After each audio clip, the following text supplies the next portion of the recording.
नदी पाखरी घर करी एक माँ बतक रहुथिला। से 7टी अंडा देइथिला।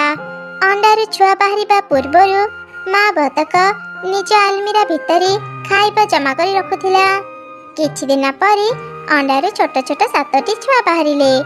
माँ बतक ता छुआ को देखि खूब खुशी ही गला। मो सुंदर छुआ माने आज मु बहुत खुशी। भगवान को अनेक अनेक धन्यवाद। से आज मते बहुत सुंदर उपहार दैछंती। आजिठु मु एका रहिबेनी। मो 7 छुआ भी मो संगरी रहिबे। मामा हमको भारी भोक लागिलानी। किछि खाइबा को दियो ना।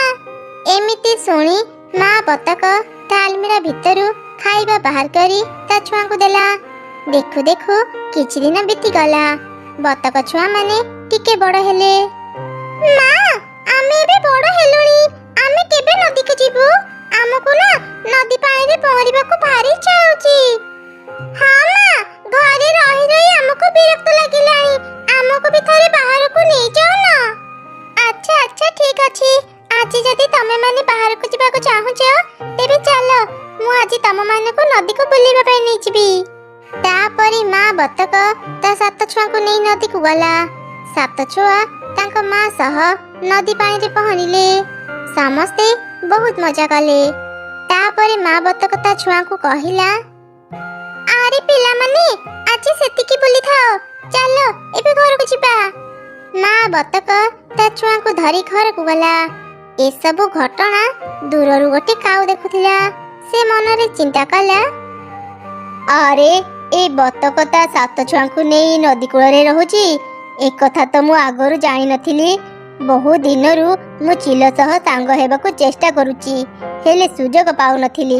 आजी मते सुजोग मिलिची। एबे जाय चिलो पाखकू। एमिति चिंता करी काऊ सीधा गला चिलो पाखकू। किरे काऊ एमिति धई सई हेई मो पाखकू आसीचू। चिलो आज्ञा मु आपनक पई गोटे खुशी खबर नै आसीची। नदी पाखरे घर करी गोटे माँ बतक रहूची। तार 7टी छुआ अछंती। छुआ माने भारी हृष्ट पृष्ट। तू सत कहूचु काऊ। एबे ही मुसे माँ बतकर घर को जीबी आ मजा करी तार 7 छुआ को खाइबी। चिल्ला आज्ञा मु एते बड़ खबर आपन को देली, ता बदले कोन आपन मते किछि भी देबेनी? काऊ तते देबा पई एबे मो पाखरे टंका नाही। नाई नाई चिल्ला आज्ञा मु आपन को टंका मागुनी। मु केवल चाहूची आपण मो सह सांग हुअन्तु। आपनक भली शक्तिशाली पक्षी मो सह सांग हेले सबु चढ़े मते भी डरी मोर सम्मान करिवे। ता बदल रे मु प्रतिदिन आपन को शिकार खोजिबारे सहाय्य करिदेबी। ओ एई कथा ठीक अछि। आजिठु तुमर सांग। एबे चाल से बतकर घर को जिबा। एमिति कथा हे से माने माँ बतकर घर को गले। माँ बतक ता छुआंक सह घरे बसिथिला। हठात से झरका पटु देखिला चिलो आउ काऊ उड़ी उड़ी ता घर पाख को आसुचंती। एमिति दृश्य देखि माँ बतक बहुत डरी गला। हे भगवान ए चिलो मो घर पाख को काहे आसुची? मो छुआंक खबर से पाई जाय नहीं तो से मो छुआंक खाई देबो। ना ना मो छुआंकर किछि क्षति हेबा को देबिनी। पिल्ला माने कोडे गलो शीघ्र मो पाख को आस। तमे समस्ते ए आलमीरा भीतर जाई लुचि जाओ। मु न कहले जाय ए आलमीरा भीतर बाहरी बनी। हेले मां कोन हेची? तुमे एते डरुछ कोन पई? आमे आलमीरा भीतर को काहे कि जीवु? तम मानो को सब कथा कहबा पई एबे समय नाही। खाली गोटे कथा मने रख, बाहरी जहा भी हे जाऊ जमा भी आलमीरा भीतर बाहरी बनी। मां बतक शीघ्र शीघ्र आलमीरा भीतरे तार सब छुआ को लुचई देला। तापरे से घर बाहर को चली आसिला। एई बतक जा शीघ्र तो घर भीतर तो 7 छुआ को बाहर को नैया। आज मु सेमान को खाइबी। के कहले चिल्ला आज्ञा मोर छुआ अछंती? ना ना मोर तो गोटे भी छुआ नाहंती। ना ना चिल्ला आज्ञा ए माँ बतक मिछ कहूची। मु निज आखिरे देखिची तार 7टी छुआ अछंती। मो कथा को विश्वास करंतु। चलंतु घर भीतर खोजिबा। निश्चय से तार छुआ मान को घर भीतर लुचई थिबो। तापरे चिलो आउ काऊ घर भीतर को गले। से माने चारियाडे बतक छुआ को खोजिले हेले पाइलेनी। चिलो आज्ञा मते लागुची ए माँ बतक आमे आसीबा पूर्वरु ही ତା ଛୁଆଙ୍କୁ କୋଉଠି ଲୁଚେଇକି ରଖିଦେଇଛି। ଆପଣ ଗୋଟେ କାମ କରନ୍ତୁ, ଆପଣ ଏ ମା ବତକକୁ ହିଁ ଖାଇ ଦିଅନ୍ତୁ। ମାର ଚିତ୍କାର ଶୁଣି ତାର ଛୁଆମାନେ ଯୋଉଠି ବି ଲୁଚିଥିବେ ବାହାରି ଆସିବେ। ହଁ, ତୁ ଠିକ କହିଛୁ। ଏବେ ମୁଁ ଏ ମା ବତକକୁ ଖାଇଦେବି। ଚିଲ ଘରୁ ବାହାରି ମା ବତକକୁ ଧରି ତାକୁ ଝୁଣି ଝୁଣି ଖାଇଲା। ମା ବତକକୁ ଯେତେ କଷ୍ଟ ହେଲେ ବି ତା ଛୁଆଙ୍କ କଥା ଭାବି ସେ ପାଟିରୁ ଗୋଟେ ଶବ୍ଦ ବି ବାହାର କଲା ନାହିଁ। ଦୁଷ୍ଟ ଚିଲ ସେ ମା ବତକକୁ ମାରି ଖାଇଦେଲା। ଆପଣ ବ୍ୟସ୍ତ ହୁଅନ୍ତୁନି ଚିଲ ଆଜ୍ଞା, ଏ ବତକର ଛୁଆମାନେ ଯୋଉଠି ବି ଲୁଚିଥାନ୍ତୁ, ଦିନେ ନା ଦିନେ ମୁଁ ସେମାନଙ୍କୁ ଖୋଜି ବାହାର କରିବି। କାଉ ଚାଲ ଏବେ ଏଠୁ ଯିବା। କିଛି ସମୟ ପରେ ପୁଣି ଏଠାକୁ ଆସିବା। ହୁଏତ ଆମେ ଏଠୁ ଗଲା ପରେ ଛୁଆମାନେ ଏଠାକୁ ଆସିପାରନ୍ତି। ତାପରେ ଚିଲ ଆଉ କାଉ ସେଠାରୁ ଚାଲିଗଲେ। ସେମାନେ ସେଠାରୁ ଯିବା ପରେ 7 ଛୁଆ ଆଲମିରା ଭିତରୁ ବାହାରି ଆସିଲେ। ସେମାନେ ଚାରିଆଡେ ତାଙ୍କ ମାକୁ ଖୋଜିଲେ। ମାକୁ ଘରେ ନ ପାଇ ବାହାରକୁ ଆସି ଦେଖିଲେ ବାହାରେ କିଛି ରକ୍ତ ପଡିଛି। ଦିଦି, ମା କୁଆଡେ ଗଲା? ଏଠି ଏତେ ରକ୍ତ କାହିଁକି ପଡିଛି? ମତେ ଲାଗୁଛି ମା ଆଉ ଏ ଦୁନିଆରେ ନାହିଁ। ଆମକୁ ରକ୍ଷା କରିବାକୁ ଯାଇ ତାର ଜୀବନ ଚାଲି ଯାଇଛି। ମା, ଏମିତି କାହିଁକି କଲୁ? ଆମକୁ ବଞ୍ଚିବାକୁ ଯାଇ ନିଜ ଜୀବନ ଦେଇଦେଲୁ। ଆମେ ଏବେ ତୋ ବିନା କେମିତି ବଞ୍ଚିବୁ? ଏଠି ବେଶୀ ସମୟ ରହିଲେ ବିପଦ। ଚାଲ ଚାଲ ଶୀଘ୍ର କାହା ପାଖକୁ ଯାଇ ସାହାଯ୍ୟ ମାଗିବା। ବତକ ଛୁଆମାନେ ମାକୁ ହରେଇ କାନ୍ଦି କାନ୍ଦି ପାଖରେ ରହୁଥିବା ଏକ ମିଟୁ ପାଖକୁ ଗଲେ ଆଉ ତାକୁ ସାହାଯ୍ୟ ମାଗିଲେ। ଚଢ଼େଇ ଆଣ୍ଟି, ଆମକୁ ଟିକେ ସାହାଯ୍ୟ କର। ଆମେ ଆମ ମାକୁ ଖୋଜୁଛୁ। ତୁମେ କଣ ଆମ ମାକୁ ଦେଖିଛ? ତମମାନଙ୍କ ମା କୋଉଠି ଅଛି ମୁଁ ଜାଣିନି। ତମମାନଙ୍କୁ ସାହାଯ୍ୟ କରି ମୁଁ କୌଣସି ବିପଦରେ ପଡ଼ିବାକୁ ଚାହୁଁନି। ଯାଅ ଯାଅ, ଆଉ କୋଉଠିକି ଯିବ ଯାଅ। ମନ ଦୁଃଖରେ ବତକ ଛୁଆମାନେ ଆଗକୁ ଗଲେ। ସେଇ ଜଙ୍ଗଲରେ ରହୁଥିବା ଏକ ଚଢ଼େଇ ବତକ ଛୁଆଙ୍କୁ ଏକା ଦେଖି ତାଙ୍କ ପାଖକୁ ଆସିଲା। ଆରେ ଛୁଆମାନେ, ତମେମାନେ ଏଠି ଏକୁଟିଆ କାହିଁକି ଛିଡ଼ା ହେଇଛ? ତମ ମା କୁଆଡ଼େ ଗଲା? ବତକ ଛୁଆମାନେ ଚଢ଼େଇକୁ ସବୁ ଘଟଣା କହିଲେ। ଭୟ କରନି ଛୁଆମାନେ, ଆଜିଠୁ ତମେମାନେ ମୋ ସାଙ୍ଗରେ ମୋ ଘରେ ରହିବ। ମୁଁ ତମମାନଙ୍କର ଯତ୍ନ ନେବି। ଏମିତି ସେ ଚଢ଼େଇ ସବୁ ବତକ ଛୁଆଙ୍କୁ ତା ଘରକୁ ନେଇଗଲା। ଏହିପରି ଅନେକ ଦିନ ବିତିଗଲା। ଦିନେ କାଉ ଆଉ ଚିଲ କଥା ହେଉଥିଲେ। ଆରେ କାଉ, ତୁ ଆଜି ସଠିକ ଖବର ନେଇ ଆସିଛୁ ତ? ସେ 7 ବତକ ଛୁଆ ଚଢ଼େଇ ଘରେ ଅଛନ୍ତି? ହଁ ହଁ ଚିଲ ଆଜ୍ଞା, ମୁଁ ସତ କହୁଛି। ମୁଁ ନିଜ ଆଖିରେ ଦେଖିଛି। ବତକର 7 ଛୁଆ ଚଢ଼େଇ ଘରେ ରହୁଛନ୍ତି। ଚାଲନ୍ତୁ ଏବେ ସେଠାକୁ ଯିବା। ଏ କଣ, ତମେମାନେ ମୋ ଘରକୁ କାହିଁକି ଆସିଛ?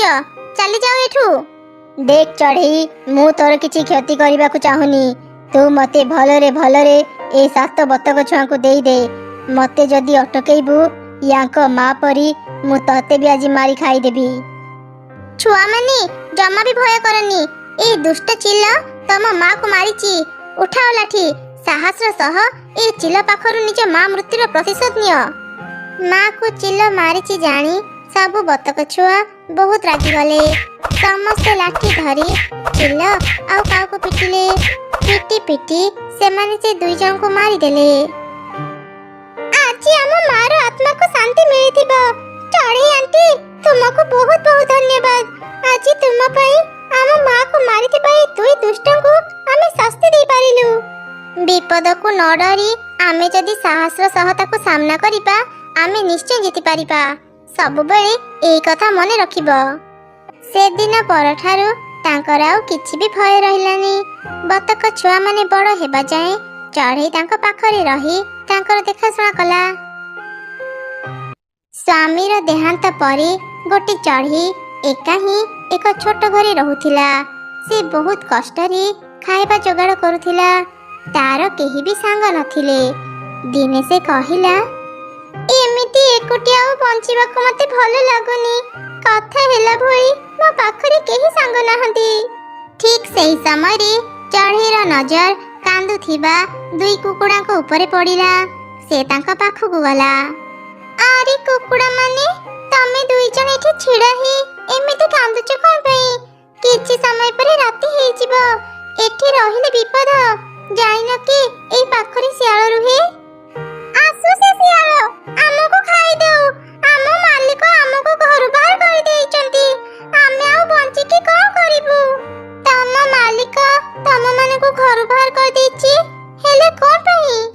ଆମ ମାଲିକ ପ୍ରତିଦିନ ଆମଠୁ ଅଣ୍ଡା ମାଗନ୍ତି। ସେ ବୁଝିବାକୁ ଚେଷ୍ଟା ବି କରନ୍ତିନି। ଆମେ ଏବେ ବହୁତ ଛୋଟ, ଆମ ଅଣ୍ଡା ଦେବାର ସମୟ ହେଇନି। ଅଣ୍ଡା ନ ଦେବାରୁ ମାଲିକ ଆଜି ଆମକୁ ପିଟି ପିଟି ଘରୁ ବାହାର କରିଦେଲେ।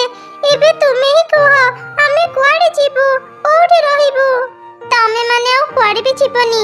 ଆଜିଠୁ ତମେ ମାନେ ମୋ ସାଙ୍ଗରେ ମୋ ଘରେ ରହିବ। ଏବେଠାରୁ ମୁଁ ତୁମର ମା। ମୁଁ ତୁମ ଦୁଇ ଜଣଙ୍କୁ ସୁନା ଆଉ ରୂପା ଡାକିବି। ଆଉ ମନ କଷ୍ଟ କରନି, ଆସ ମୋ ଘରକୁ ଯିବା। ଆମେ ଯଦି ତମକୁ ଅଣ୍ଡା ନଦେବୁ, ତୁମେ ଆମ ମାଲିକ ପରି ଆମକୁ ଘରୁ ବାହାର କରିଦେବନି ତ? ଜମା ବି ନୁହଁ। ମୁଁ ତମ ଦୁଇ ଜଣଙ୍କୁ ମୋ ଛୁଆ ପରି ଯତ୍ନ ନେବି। ଆସ ଏବେ ଯିବା। ଚଢ଼େଇ ସେ ଦୁଇ କୁକୁଡ଼ାଙ୍କୁ ନେଇ ଘରକୁ ଗଲା ଆଉ ତାଙ୍କୁ କିଛି ଖାଇବା ଦେଲା। ସେ ପ୍ରତିଦିନ ତାଙ୍କର ଖୁବ୍ ଯତ୍ନ ନେଉଥିଲା। ଦେଖୁ ଦେଖୁ କିଛି ଦିନ ବିତିଗଲା। ସୁନା ଆଉ ରୂପା କୁକୁଡ଼ା ଦୁଇଟି ଅଣ୍ଡା ଦେଲେ। ଆରେ ବା ସୁନା ରୂପା, ଏବେ ତ ତମେ ଦୁଇ ଜଣ ଖୁବ୍ ବଡ଼ ହେଇଗଲାଣି। ଏବେ ତମର ଅଣ୍ଡା ଦେବାର ସମୟ ହେଇଗଲାଣି। ଏବେଠାରୁ ତମେ ମାନେ ବେଶୀ ବେଶୀ ଖାଇବା ଖାଇବ। ରୁହ, ମୁଁ ତମ ମାନଙ୍କ ପାଇଁ କିଛି ଭଲ ଖାଇବା ନେଇ ଆସୁଛି। ଚଢ଼େଇ ମା, ଆମେ ଖାଇବା ଖାଇଦେଲୁ। ଏବେ ଆମେ ବାହାରକୁ ବୁଲିବା ପାଇଁ ଯାଉଛୁ। ଏହିପରି ଆହୁରି କିଛି ଦିନ ବିତିଗଲା। ପ୍ରତ୍ୟେକ ଦିନ ସୁନା ରୂପା ଅଣ୍ଡା ଦେଉଥିଲେ। ଚଢ଼େଇ ସେମାନଙ୍କ ଅଣ୍ଡା ବଜାରରେ ବିକ୍ରି କରୁଥିଲା। ଧୀରେ ଧୀରେ ସେ ଅଣ୍ଡା ବିକ୍ରି କରି ଖୁବ୍ ଧନୀ ହେଇଗଲା। ସେପଟେ ଏକ କାଉ ଚଢ଼େଇର ଏପରି ଉନ୍ନତି ଦେଖି ଈର୍ଷାରେ ଜଳିଗଲା। କାଲି ଯାଏ ଚଢ଼େଇ କିଛି ଖାଇବାକୁ ପାଉନଥିଲା, ଆଉ ଆଜି ସାମାନ୍ୟ ଦୁଇଟା କୁକୁଡ଼ାଙ୍କ ଅଣ୍ଡା ବିକ୍ରି କରି ସେ ଏତେ ଧନୀ ହେଇଗଲା। ମୁଁ ଚଢ଼େଇଠୁ ତାର ଦୁଇ କୁକୁଡ଼ାକୁ ଚୋରି କରି ନେଇ ଆସିବି। ତାପରେ ମୁଁ ସେ କୁକୁଡ଼ା ଅଣ୍ଡା ବିକ୍ରି କରି ଆହୁରି ଧନୀ ହେଇଯିବି। ଏବେ ଯାଏ ଚଢ଼େଇ ଘରକୁ। ସୁନା ରୂପା, ତମେ ଦୁଇ ଜଣ ଘରେ ଥାଅ। ମୁଁ ଏବେ ଅଣ୍ଡା ବିକିବାକୁ ବଜାରକୁ ଯାଉଛି। ମୁଁ ଫେରିଲେ ତମେ ମାନେ ବାହାରକୁ ଯିବ।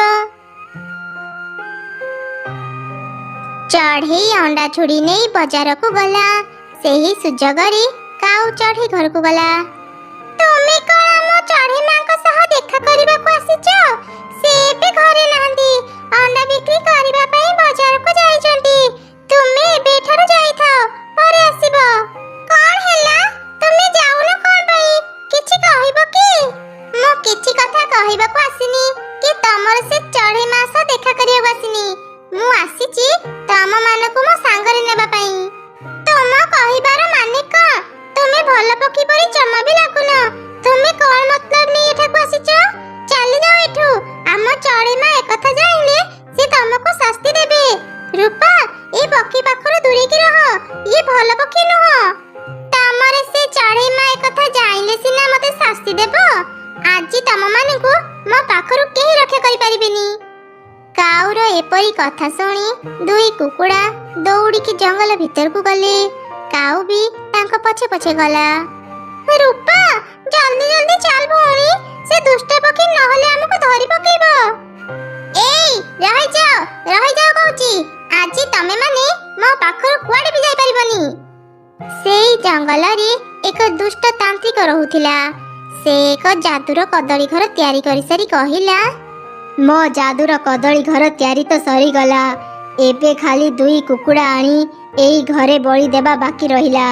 ଦୁଇ କୁକୁଡ଼ାଙ୍କୁ ଏଇ କଦଳୀ ଘରେ ବଳି ଦେଲେ ମୁଁ ଅନେକ ଶକ୍ତିଶାଳୀ ହେଇଯିବି। ଏବେ ଯାଏ ଜଙ୍ଗଲରେ କୁକୁଡ଼ା ଖୋଜେ। ତାପରେ ତାନ୍ତ୍ରିକ କୁକୁଡ଼ା ଖୋଜିବାକୁ ଚାଲିଗଲା। ସେପଟେ ଦୁଇ କୁକୁଡ଼ା ଦୌଡ଼ି ଦୌଡ଼ି ସେଇ କଦଳୀ ଘରେ ପହଞ୍ଚିଗଲେ। ଘରକୁ ଖୋଲା ଦେଖି ସେମାନେ ସେ ଘର ଭିତରକୁ ଚାଲିଗଲେ। ସେପଟେ ତାନ୍ତ୍ରିକ ଖୋଜି ଖୋଜି ଗୋଟେ ବି କୁକୁଡ଼ା ପାଇଲାନି। ଆଜି ତ ମତେ ଗୋଟେ ବି କୁକୁଡ଼ା ମିଳିଲାନି। ଯାଏ, ଏବେ ମୋ କଦଳୀ ଘରକୁ ଫେରିଯାଏ। କାଲି ଆଉ ଥରେ କୁକୁଡ଼ା ଖୋଜିବି। ଏମିତି ଚିନ୍ତା କରି ତାନ୍ତ୍ରିକ ନିଜ କଦଳୀ ଘରକୁ ଫେରି ଆସିଲା। ଘର ଭିତରେ ସେ ଦୁଇ କୁକୁଡ଼ାଙ୍କୁ ଦେଖି ତ ଆଶ୍ଚର୍ଯ୍ୟ ହେଇଗଲା। ଆରେ, ମୁଁ ଏ କଣ ଦେଖୁଛି? ଯାହା ଖୋଜୁଥିଲି ତା ମୁଁ ନିଜ ଘରେ ପାଇଗଲି। କଦଳୀ ଘରେ ଦୁଇ କୁକୁଡ଼ା। ତାନ୍ତ୍ରିକ ବାବା, ଆମେ ଜାଣିନଥିଲୁ ଏ ଘର ଆପଣଙ୍କର। ବିପଦରେ ପଡ଼ି ଆମେ ଏଠାକୁ ଚାଲି ଆସିଲୁ। ଆମକୁ ଏ ଘରୁ ବାହାର କରନି। ନା ନା, ମୁଁ ତମମାନଙ୍କୁ କ'ଣ ପାଇଁ ମୋ ଘରୁ ବାହାର କରିବି? ମୁଁ ତ ଏବେ ତମମାନଙ୍କୁ ବଳି ଦେଇ ଅନେକ ଶକ୍ତି ପାଇବି। ମରିବା ପାଇଁ ପ୍ରସ୍ତୁତ ହେଇଯାଅ। ସେତେବେଳକୁ କାଉ ବି ସେଠି ପହଞ୍ଚି ସାରିଥିଲା। ସେ କଦଳୀ ଘର ଝରକା ପଟୁ ସବୁ କିଛି ଶୁଣିନେଲା। ଆରେ ଆରେ, ଏ ବୋକା କୁକୁଡ଼ା ମାନେ ତାନ୍ତ୍ରିକ ଘରେ ପଶିଗଲେ। ତାନ୍ତ୍ରିକ ଏମାନଙ୍କର କିଛି କ୍ଷତି କରିବା ପୂର୍ବରୁ ମୁଁ ଏ ଦୁଇ ଜଣଙ୍କୁ ଏଠୁ ନେଇଯାଏ। ଏମାନଙ୍କର ଯଦି କିଛି ହେଇଯିବ, ମୁଁ ଧନୀ କେମିତି ହେବି? ମୁଁ ଶୀଘ୍ର କିଛି କରେ। ଏମିତି କହି କାଉ ପାଖରେ ଥିବା ଏକ ପଥର ଆଣି ଝରକା ପଟୁ ତାନ୍ତ୍ରିକ ଉପରକୁ ଫିଙ୍ଗିଲା। ସେ ପଥର ସିଧା ଯାଇ ତାନ୍ତ୍ରିକର ମୁଣ୍ଡରେ ବାଜିଲା। ତାନ୍ତ୍ରିକ ବେହୋସ ହେଇ ତଳେ ପଡ଼ିଗଲା। ସେହି ସୁଯୋଗରେ କାଉ ସେ କଦଳୀ ଘରେ ପଶିଲା। ଦୁଷ୍ଟ ପକ୍ଷୀ, ଆମକୁ ବଞ୍ଚିଥିବାରୁ ତୁମକୁ ଧନ୍ୟବାଦ। ତମମାନଙ୍କୁ ତାନ୍ତ୍ରିକ ପାଖରୁ ବଞ୍ଚିଛି ଛାଡ଼ିବା ପାଇଁ ନୁହଁ।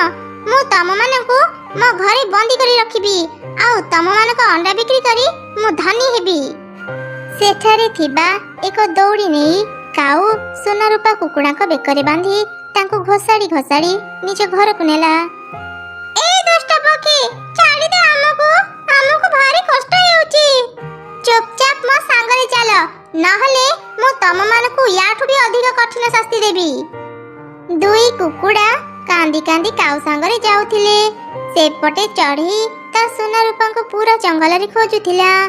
ଚଢ଼େଇ ଅନେକ କାନ୍ଦୁଥିଲା। ସୁନା ରୂପା, ତମେ ଦୁଇ ଜଣ କୋଉଠି ଅଛ? ମତେ ନ କହି ଘର କୁଆଡ଼େ ଚାଲିଗଲ? ମୁଁ ଏବେ ତମମାନଙ୍କୁ କୋଉଠି ଖୋଜିବି? ହେ ଭଗବାନ, ମତେ ମୋ ସୁନା ରୂପା ଫେରେଇ ଦିଅ। ଏମିତି କାନ୍ଦି କାନ୍ଦି ଚଢ଼େଇ ଜଙ୍ଗଲରେ ବୁଲୁଥିଲା। ହଠାତ୍ ଏକ ମିଟୁ ସହ ତାର ଦେଖା ହେଲା। ଆରେ ଚଢ଼େଇ, ତୁ ଏମିତି କାନ୍ଦି କାନ୍ଦି କୁଆଡ଼େ ଯାଉଛୁ? ମିଟୁ ଭଉଣୀ, ମୋ ସୁନା ରୂପା କୁଆଡ଼େ ଚାଲି ଯାଇଛନ୍ତି। ମୁଁ ସେମାନଙ୍କୁ ଖୋଜୁଛି। ଏଇ କିଛି ସମୟ ଆଗରୁ ମୁଁ ସେ କାଉକୁ ଦେଖିଲି। ସେ ତ ସୁନା ରୂପାଙ୍କୁ ଧରି ତା ଘରକୁ ଯାଉଥିଲା। ମୁଁ ତାକୁ ଏ ବିଷୟରେ ପଚାରିବାରୁ ସେ କହିଲା, ତୁ ତ ସୁନା ରୂପାକୁ ତା ପାଖରେ ବିକ୍ରି କରିଛୁ। ନା ନା ମିଟୁ ଭଉଣୀ, ସେ କାଉ ମିଛ କହୁଛି। ମୁଁ ମୋ ସୁନା ରୂପାକୁ ତା ପାଖରେ ବିକ୍ରି କରିନି। ମୁଁ ଅଣ୍ଡା ବିକ୍ରି କରିସାରି ଘରକୁ ଫେରି ଦେଖିଲି ମୋ ଘରେ ସୁନା ରୂପା ନାହାନ୍ତି। ସେ କାଉଟା ଏତେ ବଡ଼ ମିଛେଇ। ତା ମାନେ ସେ ତ ଘରୁ ସୁନା ରୂପାଙ୍କୁ ଚୋରି କରିଛି। ଓହୋ, ଏଥିପାଇଁ ତାହେଲେ ସୁନା ରୂପା ଅନେକ କାନ୍ଦୁଥିଲେ। ହେଲେ ମୁଁ କିଛି ବୁଝିପାରିଲିନି। ସେ ଚୋରଣୀ କାଉକୁ ତ ଉଚିତ ଶିକ୍ଷା ଦେବାକୁ ପଡ଼ିବ। ଆଜି ସେ ତୋ ଘରୁ ଚୋରି କରିଛି, କାଲି ହୁଏତ ସେ ଆଉ ଜଣଙ୍କ ଘରୁ ଚୋରି କରିପାରେ। ଚଢ଼େଇ, ଚାଲ ଏବେ ଥାନାକୁ ଯିବା। ଏମିତି କଥା ହେଇ ସେମାନେ ତୁରନ୍ତ ଥାନାକୁ ଗଲେ। ଏଇ, ତମେ ମାନେ ପୋଲିସ ଧରି ମୋ ଘରକୁ କାହିଁକି ଆସିଛ? ମୁଁ କ'ଣ କରିଛି? ମୋ ସୁନା ରୂପାକୁ ଚୋରି କରି ଆଣି ପଚାରୁଛୁ ମୁଁ କ'ଣ କରିଛି? ତୋ ଜାଗା ଏଠି ନୁହଁ, ଥାନାରେ। ଯା, ଏବେ ଜୀବନ ସାରା ଥାନାରେ ରହିବୁ। ତାପରେ ପୋଲିସ କାଉକୁ ବାନ୍ଧି ଥାନାକୁ ନେଇଗଲେ। କାଉ ଯିବା ପରେ ଚଢ଼େଇ ତା ସୁନା ରୂପା ପାଖକୁ ଗଲା, ଆଉ ତାଙ୍କ ବେକର ଦଉଡ଼ିକୁ ଖୋଲିଦେଲା। ସୁନା ରୂପା, ଭୟ କରନି, ମୁଁ ଆସିଯାଇଛି। କେହି ତମମାନଙ୍କର କିଛି କ୍ଷତି କରିପାରିବେନି। ଆସ, ଘରକୁ ଯିବା। ଏମିତି କହି ଚଢ଼େଇ ତା ସୁନା ରୂପା କୁକୁଡ଼ାଙ୍କୁ ନେଇ ଘରକୁ ଚାଲିଗଲା। ତାଙ୍କର ଆଉ ଭୟ ରହିଲାନି। ପୂର୍ବ ଭଳି ସେମାନେ ଖୁସିରେ ରହିଲେ।